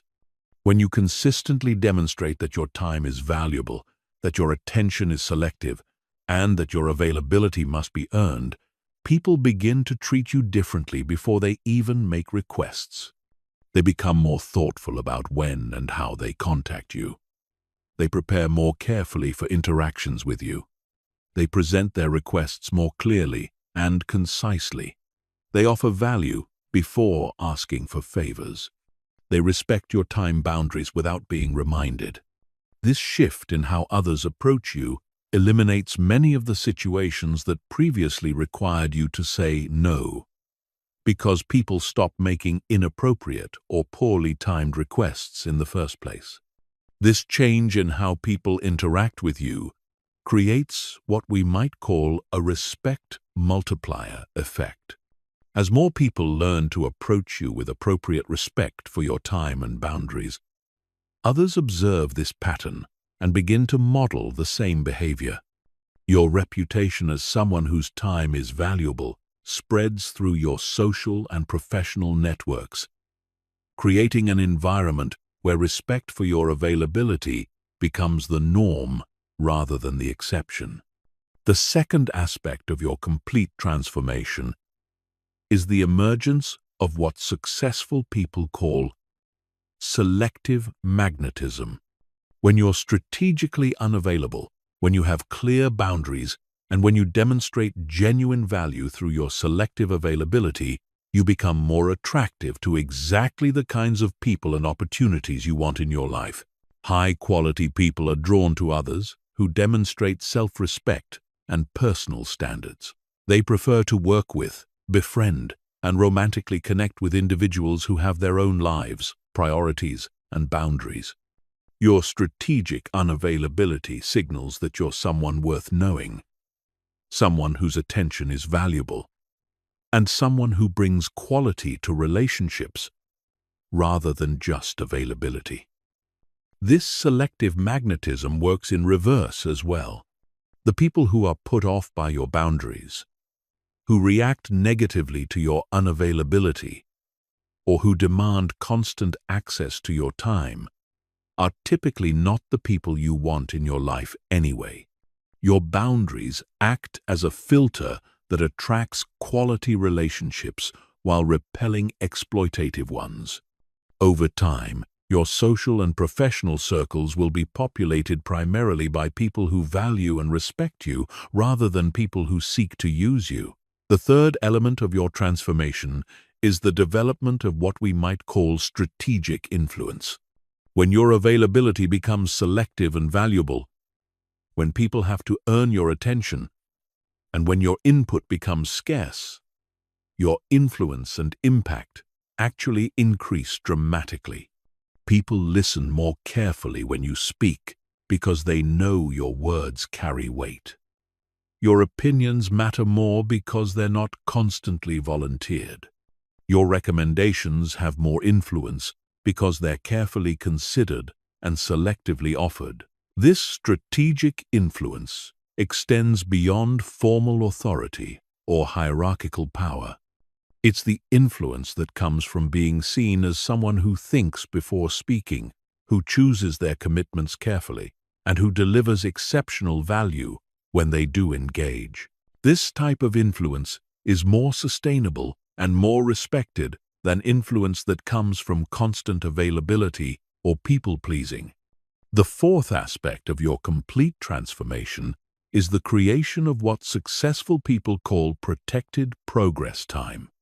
When you're no longer constantly available for other people's priorities, when you've eliminated the low-value activities and relationships that drained your energy, and when you've established clear boundaries around your time, you create substantial periods for focused work on your own most important goals. This protected time is where your biggest breakthroughs will happen. It's where you'll develop the skills that set you apart, create the projects that advance your career, build the relationships that matter most, and make the progress toward your long-term vision that would be impossible if you remained constantly available.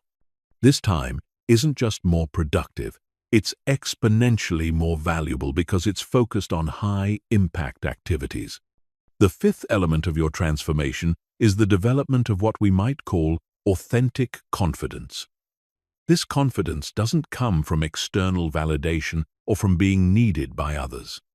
It comes from the internal recognition that you have valuable things to contribute, important goals to pursue, and the wisdom to protect your time and energy for what matters most. This authentic confidence makes you more attractive in all areas of life. It makes you a more appealing romantic partner because you bring your own life and priorities to the relationship rather than making the relationship your entire identity. It makes you a more valuable employee because you focus on high-impact work rather than busy work. It makes you a better friend because you bring quality attention and genuine care to your interactions rather than distracted availability. The sixth aspect of your complete transformation is the emergence of what we might call compound fulfillment. When your time is spent on activities and relationships that align with your values and advance your goals, when you're surrounded by people who respect and appreciate you, and when you have the space to pursue your most important priorities, your overall life satisfaction increases dramatically. This fulfillment compounds over time as the results of your strategic choices accumulate. The skills you develop during your protected time create new opportunities. The quality relationships you build through selective availability provide ongoing support and collaboration. The boundaries you maintain prevent energy drain and preserve your capacity for what matters most. As you step into this complete transformation, Remember that the change you're making isn't temporary or situational. You're not becoming strategically unavailable for a few weeks or months until things calm down.